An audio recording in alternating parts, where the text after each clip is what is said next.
जय हिंद। जो आप लोग कक्षा 10 में हैं और यहाँ पर देखिए 22 फरवरी को हिंदी का पेपर दोगे, तो ये वीडियो आप सभी के लिए बहुत ज़्यादा इंपॉर्टेंट है। देखिए आज के इस वीडियो में यहाँ पर आप लोगों को हिंदी की महा मैराथन क्लास करवाने वाले हैं, और इस वीडियो को जो आप लोग कंप्लीट देख लोगे तो यहाँ पर आपके 70 में 70 नंबर बिल्कुल पक्के हो जाएंगे। देखिए इसमें A to Z आप लोगों को बताऊँगा। इसमें चाहे रस छंद अलंकार हो या फिर उपसर्ग प्रत्यय हो, या गद्यांश पद्यांश हो, जीवन परिचय हो, या निबंध हो, या यहाँ पर पत्र लेखन हो, या हिंदी गद्य साहित्य हो, या हिंदी पद्य साहित्य, सारी चीज़ें इसी वीडियो में बताऊंगा। पूरा देख लोगे वीडियो तो आपके 70 में 70 नंबर बिल्कुल पक्के हो जाएंगे। एक से एक यहाँ पर 1 से 1.5 घंटे का ये वीडियो है, तो ध्यान से वीडियो को देखना, तभी समझ में आएगा। देखिए हमारे पास ये सारी चीज़ें यहाँ पर हैं, पूरा यहाँ पर सॉल्व करवाने वाले हैं। और इतना ही आप लोग जो पढ़ लोगे, इस वीडियो को देख लोगे, तो चाहे आपने कुछ भी नहीं पढ़ा है तब भी बड़ी आसानी से यहाँ पर आपको 70 में 70 नंबर मिल पाएंगे। तो चलिए शुरू करते हैं। ध्यान से वीडियो को देखना बिना स्किप किए हुए।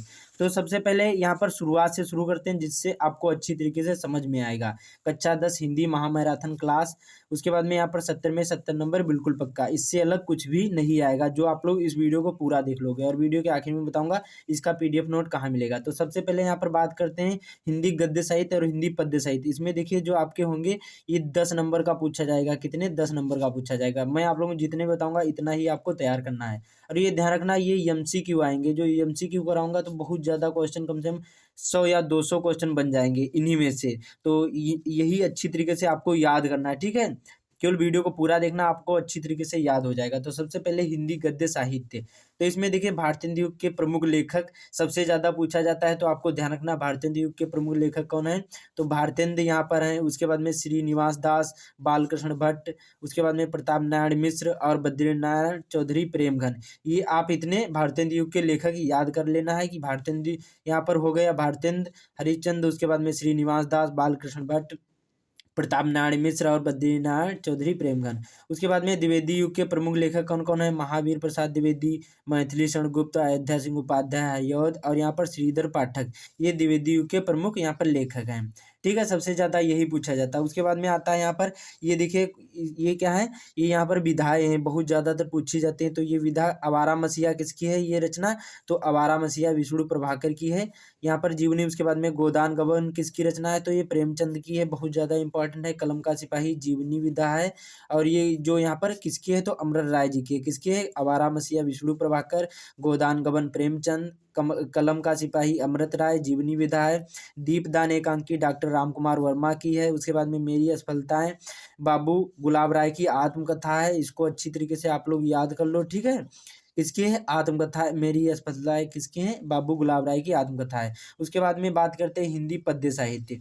इसमें देखिए भक्तिकाल कवियों के नाम सबसे ज़्यादा आपको ध्यान रखना है। तो कबीरदास बीजक यहाँ पर हो गया। उसके बाद में सूरदास, और यहाँ पर इसकी देखिए कबीरदास की रचना कौन है, बीजक है। सूरदास की सूरसागर है। उसके बाद में तुलसीदास की श्री रामचरितमानस।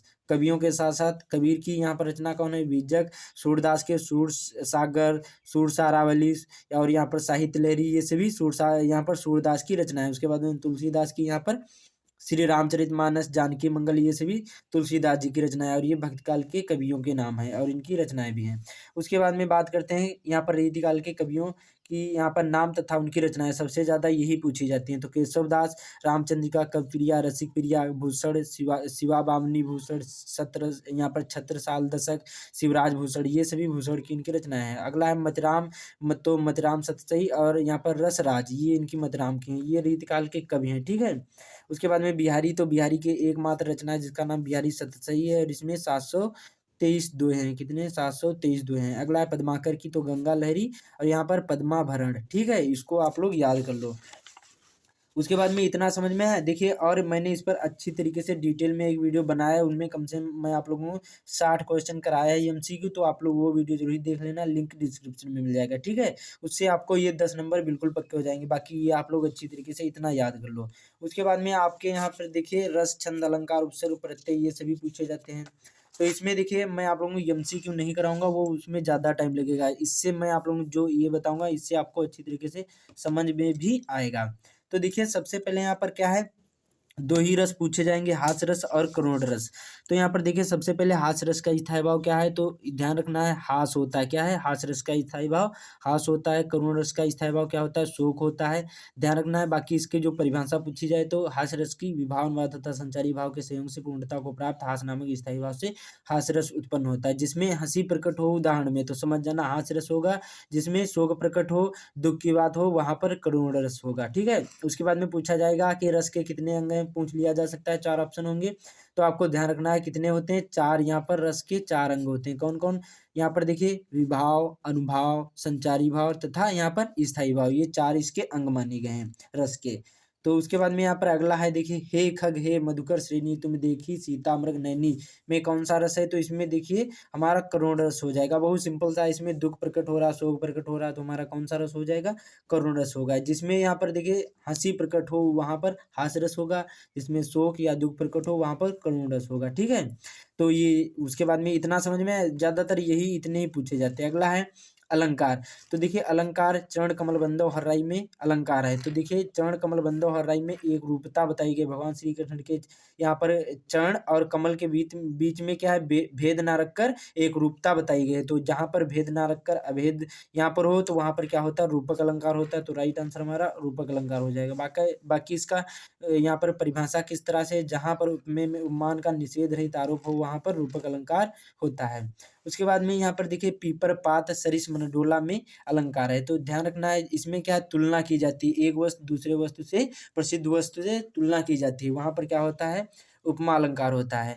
इसमें देखिए जो यहाँ पर पीपल का पत्ता होता है ये हमारे मन की तरह हमेशा डोलता रहता है। तो क्या है, दोनों में तुलना बताया गया है, पीपल के पत्ते में और हमारे मन में। तो क्या है, जिसमें तुलना बताई जाए वहां पर हमारा उपमा अलंकार हो जाएगा। इसकी परिभाषा कैसे है, जहां पर किसी एक वस्तु की किसी दूसरी प्रसिद्ध वस्तु से गुण या धर्म और समान, यहाँ पर गुण धर्म और यहाँ पर समानता के कारण क्या है, समानता या तुलना की जाए वहां पर उपमा अलंकार होता है। जिसमें क्या है, किसी एक वस्तु है दूसरी वस्तु से क्या है, प्रसिद्ध वस्तु से गुण या धर्म की समानता जो बताई जाए वहां पर क्या होगा, हमारा उपमा अलंकार हो जाएगा। तो इसको परिभाषा भी आपके बोर्ड एग्जाम में आ सकती है, तो इसको भी आप लोग तैयार कर लो, समझ में आया। उसके बाद में अगला यहाँ पर देखिए तीन ही अलंकार पूछे जाएंगे, उपमा रूपक उत्प्रेक्षा अलंकार। अगला है सोहत ओढ़े पीत पट श्याम सलोनी गात और मनो नीलमणि शैल पर तत्पर प्रभात में अलंकार है। तो इसमें देखिए उत्प्रेक्षा अलंकार है। इसकी परिभाषा कैसे है, जहां पर उपमेय में उपमान की संभावना की जाए, क्या है,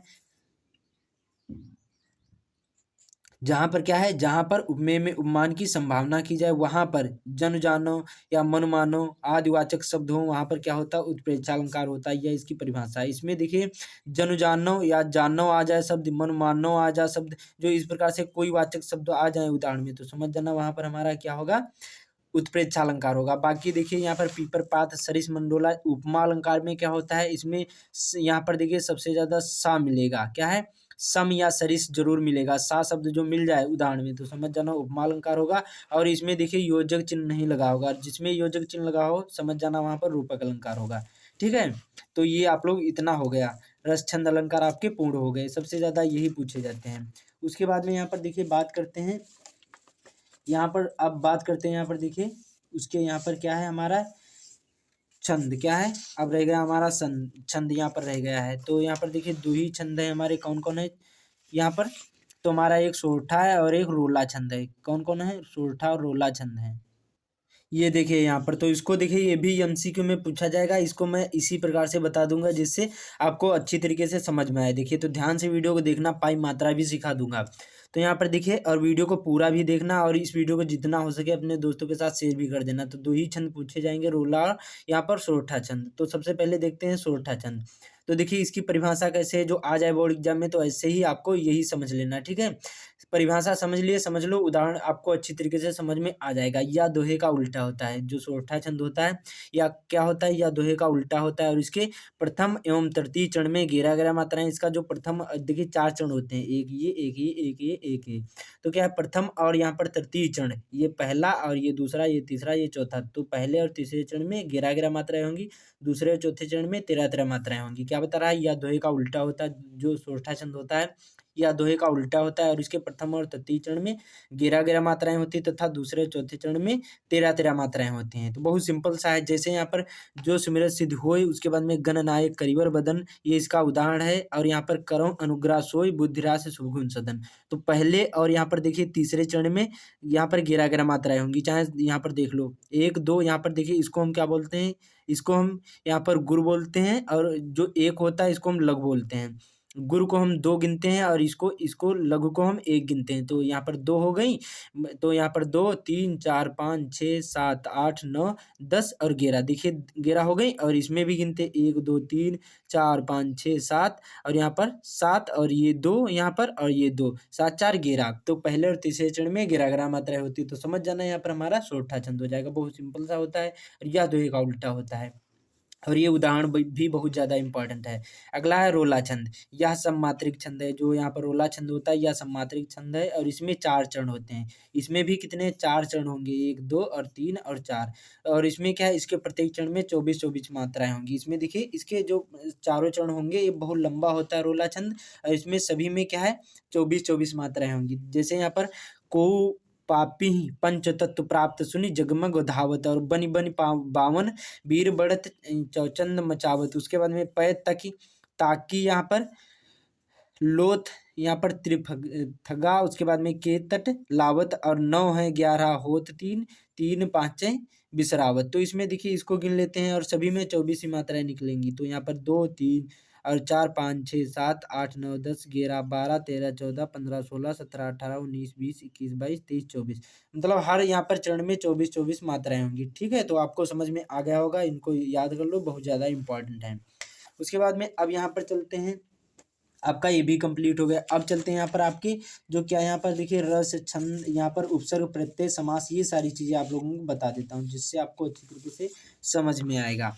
बहुत सिंपल सा होता है, क्या है देखिए यहाँ पर आपका सबसे पहले उपसर्ग प्रत्यय, उसके बाद में यहाँ पर आगे और समास सारी चीज़ें बताऊंगा। तो देखिए सबसे पहले महत्वपूर्ण उपसर्ग। उपसर्ग का मतलब होता है किसी शब्द के पहले जुड़ना, उसी को हम उपसर्ग बोलते हैं। तो यहाँ पर देखिए कोई जैसे शब्द दिया है अन, तो अन का क्या हो जाएगा, अनंत हो जाएगा, अनाचार हो गया, आचार हो गया, अनाचार हो गया, ये सभी क्या है उपसर्ग हैं। मतलब देखिए हमारा कोई अन शब्द था, जो अन हमारा शब्द है इसी में हम क्या जोड़ दिया गया, अंत जोड़ दिया गया। तो अन में अनंत जोड़ दिया गया तो अनंत बन गया। उसके बाद में अन है शब्द, आचार जोड़ दिया गया तो अनाचार बन गया। तो किसी शब्द के पहले जोड़ना उसी को हम यहाँ पर उपसर्ग बोलते हैं। ये कुछ महत्वपूर्ण उपसर्ग हैं। अति का अत्यधिक, अत्याचार हो जाएगा, परि का परिजन परिवार हो जाएगा, और उसके बाद में अधि का अधिकार अधिकरण हो जाएगा, सह का सहचर सहयोग हो जाएगा, सु का यहाँ पर सु का क्या होगा, सुराही होगा या फिर सुविख्यात होगा, या यहाँ पर अ का अधिक हो जाएगा। ठीक है, इसको आप लोग अच्छी तरीके से याद कर लो, यही सबसे ज़्यादा इंपॉर्टेंट होते हैं। बाकी प्रत्यय, प्रत्यय का मतलब होता है किसी शब्द के आखिरी में जुड़ना, उसी को हम प्रत्यय बोलते हैं। जैसे यहाँ पर देखिए कोई शब्द आई दिया है, क्या है, आई शब्द दिया है और इसी में जो हम पहले क्या जोड़ देंगे, लंब जोड़ देंगे, तो ये आखिरी में देखिए जुड़ा है तो लंबाई बन जाएगा। क्या बन जाएगा, लंबाई बन जाएगा। तो इसी को हम प्रत्यय बोलते हैं, किसी शब्द के आखिरी में जोड़ना। तो आई में लंबाई हो गया, सिलाई हो गया, तो में महत्व, लघुत्व, आहट या हट तो घबराहट चिल्लाहट, आखिरी में देखिए हट जुड़ा है। उसके बाद में पन में बचपन, यहाँ पर लड़कपन, उसके बाद में पागलपन, देखिए आखिरी में पन जुड़ा है तो ये हमारा प्रत्यय होता है। आइन में सेठाइन ललाइन, ये सभी आइन में जुड़ता है। ठीक है, तो आखिरी में जुड़ता है, उसी को हम प्रत्यय बोलते हैं। उसके बाद में बात करते हैं यहाँ पर महत्वपूर्ण समास। समास देखिए दो ही समास है, द्विगु समास और यहाँ पर द्वंद्व समास। थोड़ा सा समझ लो, जिसमें क्या है संख्यावाचक हो उसको हम द्विगु समास बोलते हैं। क्या बोलते हैं, द्विगु समास। और जिसमें और का लोप हो या योजक चिन्ह हो वो हम हमारा क्या होता है, वो हमारा द्वंद्व समास होता है। कैसे, यहाँ पर जैसे देखिए राजा यहाँ पर रानी दिया हो, इस प्रकार से बीच में इस प्रकार से चिन्ह लगा हो, या फिर राजा और यहाँ पर हो, तो समझ जाना वहाँ पर हमारा द्वंद्व समास होगा। बाकी जैसे चौराहा, सप्तऋषि, 4 राहों का समूह या 7 नदियों का समूह, इस प्रकार से हो तो समझ जाना वहाँ पर हमारा द्विगु समास होगा। कैसे, यहाँ पर देखिए त्रिफला, 3 फलों का समूह, द्विगु समास हो जाएगा। नवरत्न, देखिए इसमें नवरत्न है, इसमें 9 रत्नों का समूह बताया गया है। ठीक है, सप्त सिंधु, 7 सिंधुओं या नदियों का समूह। ठीक है, और जिसमें देखिए इस प्रकार से हो, संख्यावाचक हो या योजिक चिन्ह लगा हो, जल थल तो जल और थल, पाप पुण्य तो पाप और पुण्य, धर्माधर्म धर्म और अधर्म, इसमें और क्या लोप हो या योजिक चिन्ह बीच में लगा हो, समझ जाना वहाँ पर हमारा द्वंद्व समास होगा। तो ये कुछ महत्वपूर्ण यहाँ पर थे समास। ठीक है, इतना समझ में है। उसके बाद में यहाँ पर देखिए बात करते हैं, और हमारा क्या है, तत्सम पर्यायवाची सबसे ज़्यादा यही पूछे जाते हैं। तो देखिए कुछ तत्सम तद्भव सबसे ज़्यादा इंपॉर्टेंट, सबसे ज़्यादा यही पूछे जाते हैं। तो हमारा क्या है, अग्नि का आग होता है तद्भव, स्तंभ का खंभा होता है, अंगुष्ठ का अंगूठा होता है, कर्ण का कान होता है, चीर का यहाँ पर खीर होता है। उसके बाद में ओष्ठ का ओठ होता है, कर्पूर का कपूर होता है, करपट का कपड़ा होता है, कूप का कुआं होता है, मच्छिका का मक्खी होता है, और दुग्ध का दूध होता है। तो ये सबसे ज़्यादा इम्पोर्टेंट यही थे, आपको अच्छी तरीके से तैयार कर लो। सबसे ज़्यादा यही पूछे जाते हैं, अग्नि का आग, स्तंभ का खंभा, यहाँ पर अंगुष्ठ का अंगूठा, कर्ण का कान, चीर का खीर, ओष्ठ का ओठ, कर्पूर का कपूर, करपट का कपड़ा, कूप का कुआं, और मच्छिका का मक्खी, और दुग्ध का दूध। ये आप लोग इतने तैयार कर लो। उसके बाद में आता है पर्यायवाची। अब पर्यायवाची सबसे ज़्यादा यही इंपॉर्टेंट है। सबसे पहले यहाँ पर आकाश का, नभ, गगन, व्योम और आसमान, ये आकाश के पर्यायवाची। कमल, पंकज, जलज, सरोज, जिसमें आखिरी में ज शब्द दिया हो वहाँ पर हमारा कमल का ही पर्यायवाची होगा। ठीक है, सूर्य का जैसे सूरज, रवि, भानु, भास्कर, ये सब क्या, दिनकर, ये सभी यहाँ पर सूर्य के ही पर्यायवाची हैं। सबसे ज़्यादा यही पूछे जाते हैं। हाथी का गज, हंसती, नाग, कुंजर, ये सभी हाथी के पर्यायवाची हैं। बादल, बादल में देखिए आखिरी में द शब्द दिया होगा, तो वारिद, पयोद, नीरद, जलद, मेघ, ये सभी बादल के पर्यायवाची हैं। अगला है नदी का नद, सरिता, सरिता, यहाँ पर सरित, तटनी, ये सभी हमारे नदी के पर्यायवाची हैं। बाकी पानी के यहाँ पर जल के पानी, तोय, नीर, अम्बुवार, ये सभी हमारे पानी के पर्यायवाची। तो ये कुछ थे महत्वपूर्ण यहाँ पर पर्यायवाची, तो इनको जरूरी आप लोग तैयार करके जाना। उसके बाद में यहाँ पर देखिए कुछ नया ऐड कर दिया गया है, वो आपको समझना बहुत जरूरी है। ये आपको सभी ने बताया भी नहीं होगा। देखिए जो आपके बहुविकल्पी क्वेश्चन में कुछ 3 नंबर के नया ऐड कर दिया गया है, जिसमें क्या है, वाच्य प्रयोग आता है। तो सबसे ज़्यादा यही इंपॉर्टेंट पूछा जाएगा कि वाच्य के भेद कितने होते हैं। तो 3 भेद होते हैं। कौन कौन से, कृत्यवाच्य, कर्मवाच्य, भाववाच्य, ये 3 ही भेद होते हैं। ध्यान रखना, वाच्य है, वाक्य नहीं। ठीक है, उसके बाद में पूछा जाएगा विकारी पद। विकारी पद कौन होते हैं, तो ये 4 प्रकार के होते हैं। जो विकारी पद होते हैं 4 प्रकार के, कौन कौन से होते हैं, संज्ञा, सर्वनाम, विशेषण, क्रिया। क्या है, संज्ञा, सर्वनाम, विशेषण, क्रिया, ध्यान रखना है। और देखिए संज्ञा के 5 भेद होते प्रकार, सर्वनाम के आपको ध्यान रखना कितने भेद होते हैं, विशेषण के कितने भेद होते हैं, क्रिया के भी ये आपको ध्यान रखना। बाकी मैंने आप लोगों को सिंपल ही समझा दिया। विकारी जो पद होते हैं 4 होते हैं, कौन कौन, संज्ञा, सर्वनाम, विशेषण, क्रिया। ठीक है, उसके बाद में अविकारी कौन होते हैं, इसकी परिभाषा क्या है। देखिए अविकारी यहाँ पर वे शब्द होते हैं जिनमें पुरुष, लिंग, वचन, कारक आदि के रूप में परिवर्तन नहीं होता है। इसमें इन चीज़ों के कारक यहाँ पर या वचन या लिंग आदि के कारण परिवर्तन नहीं होता है। इन्हें यहाँ पर अव्यय पद भी कहा जाता है। जैसे यहाँ पर यहाँ हो, वहाँ हो, किंतु हो, परंतु हो, अतः हो, तथा हो, और हो, इधर हो, अब हो, तब हो, आदि पद अव्यय या फिर अभिकारी पद कहलाते हैं। अव्यय के अंतर्गत यहाँ पर देखिए कौन कौन आते हैं, क्रिया विशेषण, संबंध बोधक, समुच्चय बोधक, विस्मयादि बोधक आदि शब्द यहाँ पर होते हैं। ये सब अव्यय के अंतर्गत आते हैं, अभिकारी पद के अंतर्गत आते हैं। तो ये 3 नंबर के पूछे जाएंगे। बाकी आप लोग अच्छी तरीके से देखिए मत, और यहाँ पर फल, शब्द रूप जरूर याद कर लो। ये हो सकता है आ सकता भी और नहीं भी आ सकता, मतलब ये 2 यहाँ पर ज़्यादा आ भी नहीं सकता और आ भी सकता है। यहाँ पर कन्फ्यूजन है। ठीक है, ये आपके बोर्ड एग्जाम में इस साल नहीं दिया है। ठीक है, तो इसको भी आप लोग तैयार कर लेना। अब यहाँ पर देखिए इतना तो सारी चीज़ें यहाँ पर हो गई। अब चलते हैं यहाँ पर आपका क्या होगा, जो यहाँ पर देखिए अब गद्यांश पद्यांश आपके क्या आएंगे। सबसे पहले गद्यांश। तो गद्यांश देखिए 2 पैराग्राफ सबसे ज़्यादा इंपॉर्टेंट हम लोग रहता है, और अश्वारोही पास आया। अब इसका देखिए यहाँ पर अनुवाद सहित सारी चीज़ें बताऊंगा, व्याख्या सहित, जिससे आपको अच्छी तरीके से समझ में आए। देखिए यहाँ पर सबसे ज़्यादा यही पूछा जाता है, हम लोग क्या है, एक है हमारा हम लोग। ये देखिए ये हमारा पैराग्राफ है। क्या है यहाँ पर देखिए, हम लोग यहाँ पर कच्ची मिट्टी की मूर्ति के समान रहते हैं, जो जिस रूप में चाहे उस रूप में बनाए हो, चाहे राक्षस बनाए हो चाहे देवता, ऐसे लोगों का साथ करना हमारे लिए बुरा है, जो हमसे अधिक दृढ़ संकल्प के हैं, क्योंकि हमें उनकी हर एक बात बिना विरोध किए मान लेनी पड़ती है। पर ऐसे लोगों के साथ करना हमारे लिए बुरा है, जो हमारी बात को ऊपर भी रखते हैं, क्योंकि ऐसी दिशा में ना तो हमारे ऊपर कोई दबाव रहता है, ना ही हमारे लिए कोई सहारा।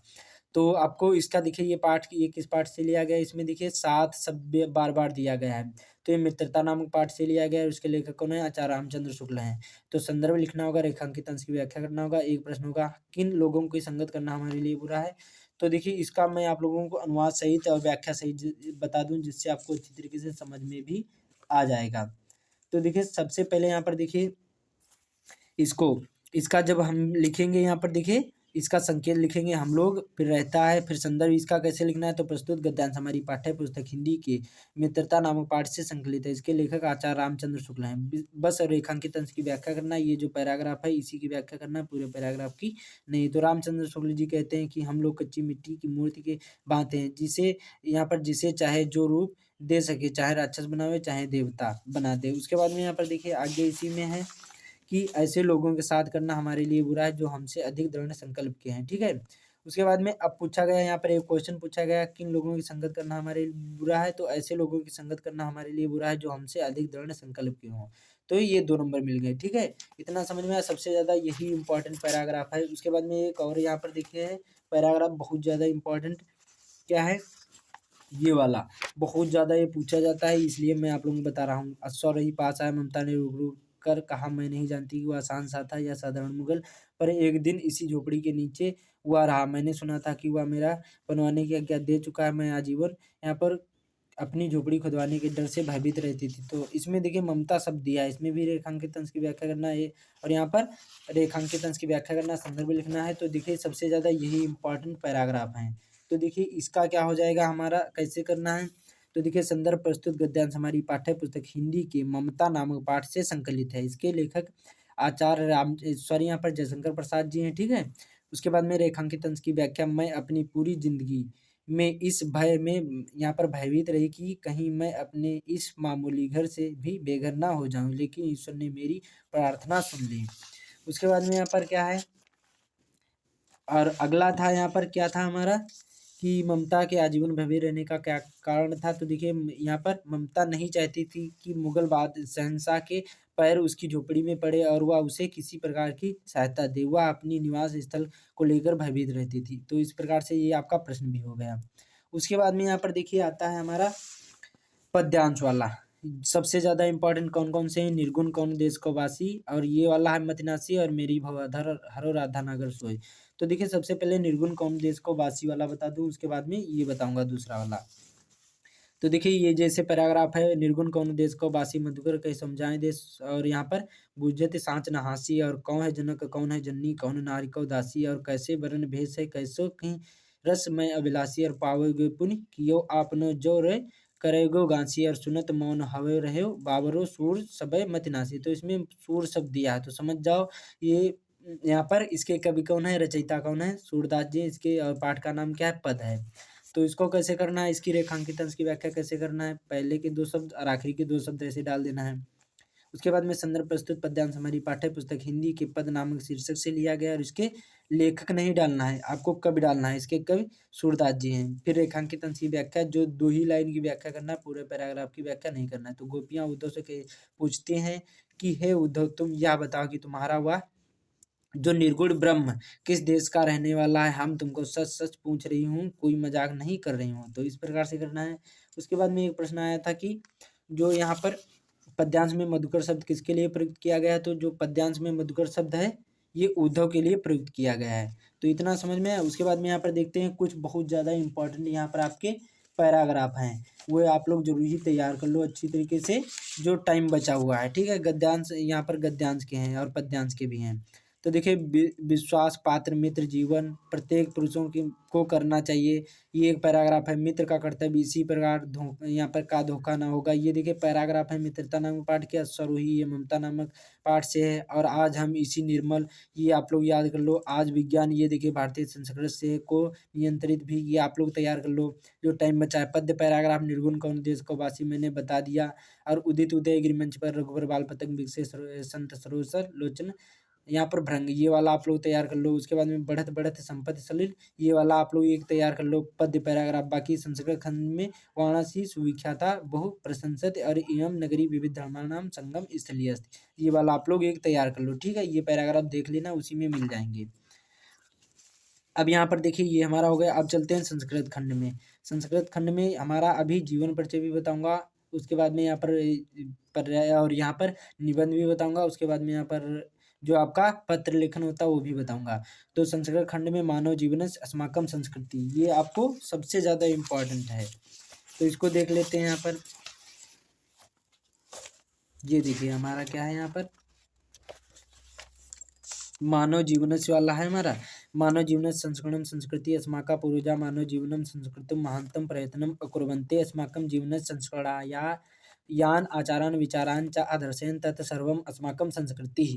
तो ये देखिए हमारा किस पाठ से लिया गया है, बार-बार संस्कृत का ज़िक्र किया गया है। तो समझ जाना ये हमारा जो भारतीय संस्करण नामक पाठ से लिया गया है। तो इसको कैसे करना है, ये भी आप लोग अच्छी तरीके से समझ लो, बहुत ज़्यादा इम्पोर्टेंट है। तो देखिए हमारा ऐसे आपको संकेत डाल देना है, अस्माकं संस्कृति संदर्भ प्रस्तुत गद्यांश हमारी पाठ्य पुस्तक हिंदी के संस्कृत खंड के भारतीय संस्करण नामक पाठ से संकलित है।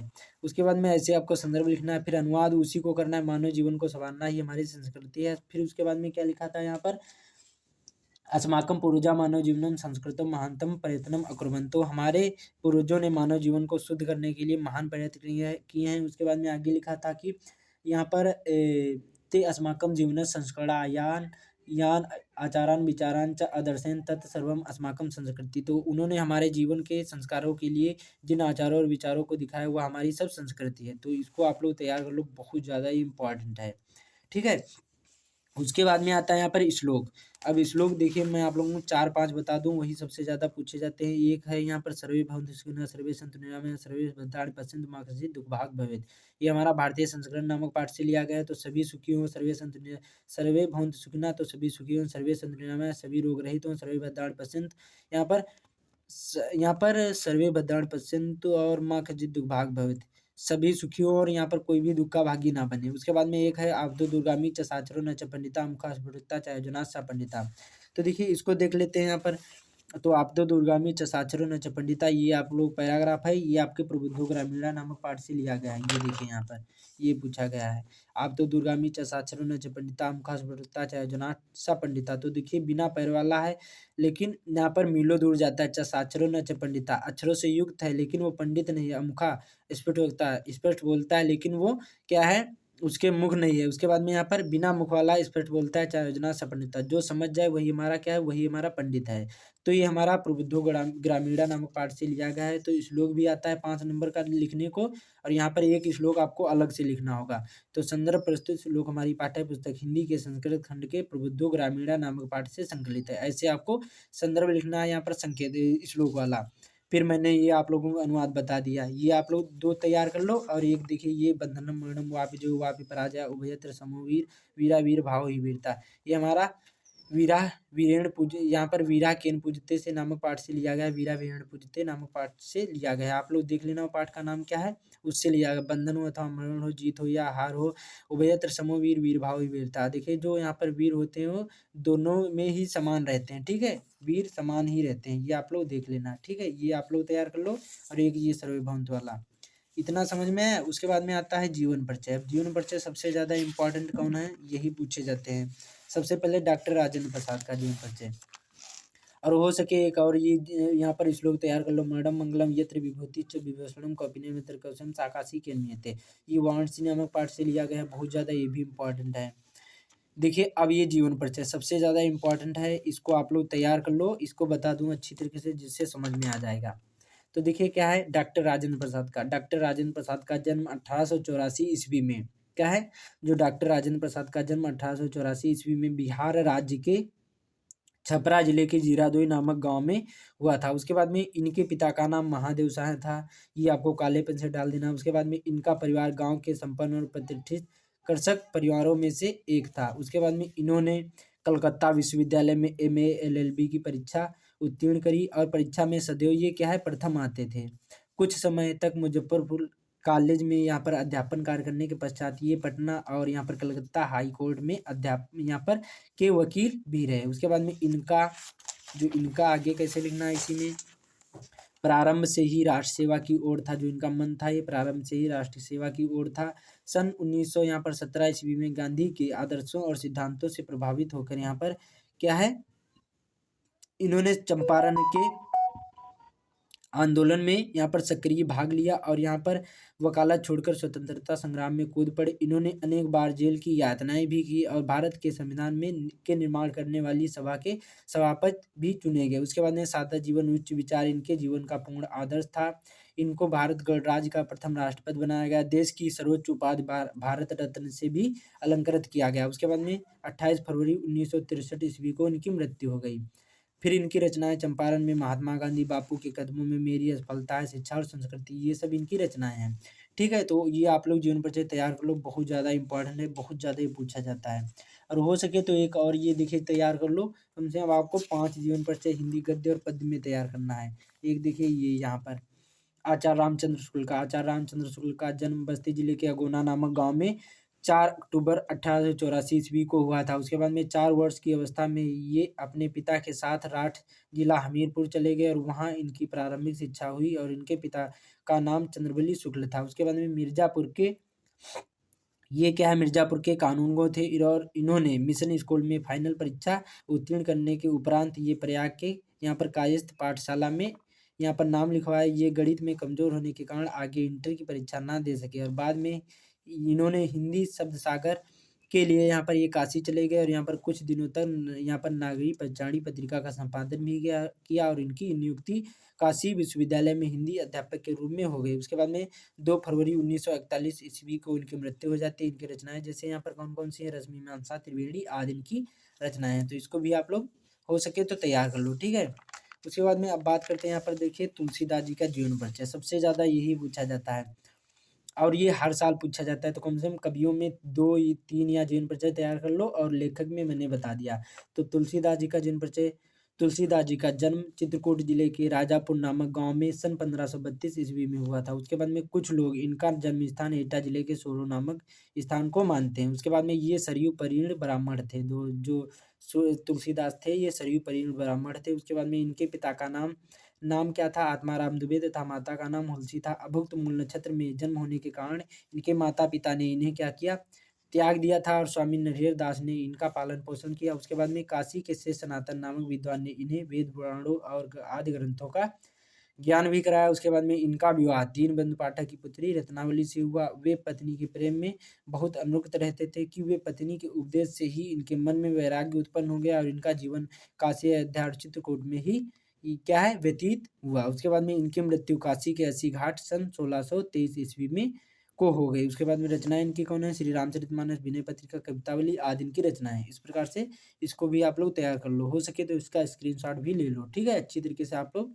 इसको तैयार कर लो। उसके बाद में यहाँ पर देखिए सूरदास जी का जीवन परिचय,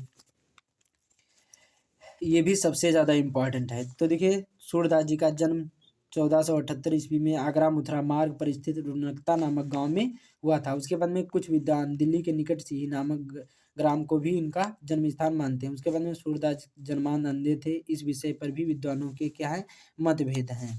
उसके बाद में यहाँ पर देखिए आगे इन्होंने यहाँ पर कृष्ण की बाल लीलाओं का, मानव स्वभाव का एवं प्रकृति का ऐसा यहाँ पर सजीव वर्णन किया है जो आंखों के प्रत्यक्ष देखे बिना संभव नहीं। इन्होंने स्वयं को अपने आप को अंधा बताया है और यहाँ पर सूरदास की रुचि बचपन से ही भगवत गीता भक्ति में गायन में थी। उसके बाद में वल्लभाचार्य के पुत्र विट्ठलनाथ ने अष्टचाप नाम से यहाँ पर 8 कृष्ण भक्त कवियों का यहाँ पर जो संगठन किया था वो यहाँ पर सूरदास जी उसके सर्वश्रेष्ठ कवि थे और वे गौ घाट पर रहकर जीवन प्रयत्न कृष्ण की लीलाओं का गायन करते थे और यहाँ पर करते रहे और सन 1583 ईस्वी परसोली नामक ग्राम में इनकी मृत्यु हो गई। रचनाएं यहाँ पर सूरसागर, सूरसारावली, साहित्य लहरी आदि इनकी रचनाएं हैं।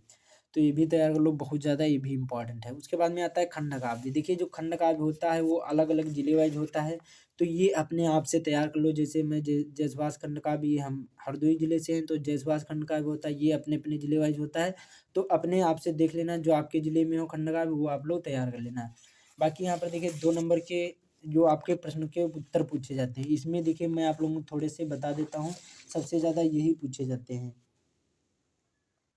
देखिए तो यहाँ पर क्या है, वाराणसी कस्या नद्या कुले स्थिता। तो देखिए वाराणसी जो नगरी है यहाँ पर कुत्र स्थिता अस्ति, या फिर वाराणसी नगरी कस्या कुले स्थिता। तो वाराणसी नगरी यहाँ पर जो है गंगा या कुले स्थिता अस्ति, सबसे ज़्यादा ये पूछा जाता है एक सवाल। उसके बाद में वाराणसी किमर्थम प्रसिद्धा, तो वाराणसी नगरी यहाँ पर या फिर क्या है, नगरी केशाम कृत्य लोके विश्रुता अस्ति, तो वाराणसी विद्या दर्शन साहित्य धर्म कला शिल्पकाल प्रसिद्धा ये सभी में है। उसके बाद में वाराणसी कस्य भाषायां केंद्रम स्थली अस्ति, तो वाराणसी भारत संस्कृते संस्कृत भाषायाश्च केंद्रम स्थली अस्ति। उसके बाद में एक और बहुत ज़्यादा पूछा जाता है, कुत्र मरणम मंगलम भवत, तो वाराणसी मरणम मंगलम भवत। अगला चंद्रशेखर का आसित, तो चंद्रशेखर यहाँ पर एका प्रसिद्ध क्रांतिकारी देशभक्ता च आसित। उसके बाद में और यहाँ पर देखिए सबसे ज़्यादा पूछा जाता है, ये हमारा देखिए क्या है, ये हमारा देखिए क्या है, भारतीय संस्कृति मूलम किमस्ति, तो विश्वस्त्रष्टा ईश्वर एका एव अत यहाँ पर अस्ति इति भारतीय संस्कृति मूलम अस्ति, भारतीय संस्कृति कीदृशी अस्ति, तो अस्माकं संस्कृति कीदृशी अस्ति, या तो क्या है इसका उत्तर, भारतीय संस्कृति सदा गतिशीले वर्तते। तो यही सबसे ज़्यादा पूछा जाता है, एक विश्व स्त्रष्टा का, तो विश्व स्त्रष्टा ईश्वर अस्ति, सबसे ज़्यादा यही पूछे जाते हैं। 4-5 ये आप लोग तैयार कर लेना, ठीक है। उसके बाद में यहाँ पर देखते हैं अगला हमारा क्या था, अगला हमारा था निबंध। क्या था यहाँ पर, निबंध। उसके बाद में पत्र लेखन बताऊंगा। अब सबसे ज़्यादा देखिए निबंध हमारा कौन सबसे ज़्यादा पूछा जाता है, क्या है, इसमें देखिए 5 निबंध पूछे जाएंगे, इनमें से एक ही करना है। तो सबसे ज़्यादा जनसंख्या वृद्धि पर पूछा जाता है। इससे पहले मैंने आप लोगों को पर्यावरण प्रदूषण और यहाँ पर पर्यावरण प्रदूषण हो गया, या फिर विज्ञान वरदान या अभिशाप हो गया, बहुत सारे पर बना दिए हैं, तो आप लोग वो वीडियो जरूर ही देख लेना। तो देखिए सबसे पहले रूपरेखा जनसंख्या वृद्धि पर, तो रूपरेखा प्रस्तावना जनसंख्या वृद्धि कारण जनसंख्या वृद्धि के प्रभाव जनसंख्या वृद्धि के बचाव, और आखिरी में आता है उपसार। ये रूपरेखा इसका जो हेडिंग लिखी जाती है वही रूपरेखा में लिखी जाती है। तो यहाँ पर देखिए जैसे प्रस्तावना में उपसार हो गया, प्रस्तावना में जनसंख्या एक जगह रहने वाले लोगों की क्या है संख्या को दर्शाने के लिए आमतौर पर इस्तेमाल किया जाने वाला शब्द है। दुनिया के विभिन्न यहाँ पर हिस्सों में आबादी का घनत्व भिन्न भिन्न कारणों से अलग अलग होता है। 9 नंबर का है यहाँ पर, या 7 नंबर का पूछा जाएगा, कितने नंबर, 7 नंबर का अब ये पूछा जाएगा। 12th में 12 नंबर का पूछा, 9 नंबर का पूछा जाता है। अगला है जनसंख्या वृद्धि के कारण, ये प्रस्तावना, प्रस्तावना का मतलब होता है किसी से पर यहाँ पर निबंध के बारे में बताना। कारण, अब जनसंख्या वृद्धि के कारण क्या है, तो विकासशील देशों में जनसंख्या की वृद्धि दर अधिक है। इस वृद्धि का कारण परिवार नियोजन, ज्ञान की कमी, ज़्यादातर लोग जो यहाँ पर जनसंख्या वृद्धि का में योगदान कर रहे हैं वे निरक्षर होते हैं और गरीबी रेखा के नीचे जीवन यापन कर रहे हैं। बाल विवाह होना, शिक्षित या और यहाँ पर गरीबी आज जनसंख्या के मुख्य कारण है। तो यही कारण में आपको लिखना है, जैसे यहाँ पर मैंने लिखा है। अगला है जनसंख्या वृद्धि के प्रभाव। अब प्रभाव कौन कौन से हानियाँ या फिर प्रभाव हो सकते हैं, तो देखिए जैसे जैसे आबादी बढ़ेगी भोजन और पानी की और बुनियादी ज़रूरतों की यहाँ पर खपत होगी। शहरीकरण से जंगलों की कटाई, जानवरों तथा प्रदूषण की समस्या उत्पन्न होगी। जनसंख्या वृद्धि के प्रभाव से वातावरण प्रदूषित होगा और हर एक चीज़ में कमी आएगी। उसके बाद में अब बचाव, ये जनसंख्या कैसे रोकी जा सकती है, तो देखिए जनसंख्या वृद्धि को रोकने के लिए सभी को शिक्षित होना जरूरी है। परिवार नियोजन जैसी चीज़ों के प्रति सभी को जागरूक करना होगा। उसके बाद में 1 या 2 से अधिक बच्चे होने के समझें और इसलिए शिक्षित होना भी आवश्यक है। इस प्रकार से बचाव में लिखना है। उसके बाद में आता है उपसंहार। उपसंहार का मतलब होता है किसी यहाँ पर जो निबंध होता है इसका आखिरी होता है, तो उपसंहार मेन होता है। तो देखिए भारत में बढ़ती आबादी चिंताओं का विषय है। हालांकि सरकार ने इस पर नियंत्रण रखने के लिए कुछ कदम उठाए हैं, लेकिन ये नियंत्रण पर्याप्त मात्रा में प्रभावी नहीं। इस मुद्दे को रोकने के लिए कई अन्य उपाय किए जाने की आवश्यकता है। इस प्रकार से आपको लिखना है। और ये जो निबंध होगा कम से कम 1.5 पेज में लिखना है, तो इसको आप लोग अच्छी तरीके से याद कर लो। सबसे ज़्यादा यही इम्पॉर्टेंट है, ठीक है, तो इसको याद कर लो अच्छी तरीके से। अगला देखिए यहाँ पर स्वदेश प्रेम पर भी मैं आप लोगों को बता दूं, ये भी बहुत ज़्यादा इंपॉर्टेंट है, इसको भी आप लोग याद कर लो, ठीक है। तो इसको कैसे लिखना है, स्वदेश प्रेम रूपरेखा में मैंने बताया कि आपको ये देखिए हेडिंग होती है, जैसे प्रस्तावना, देश प्रेम का अर्थ, देश प्रति के यहाँ पर देश के प्रति कर्तव्य, और यहाँ पर भारतीयों का देश प्रेम और उपसंहार।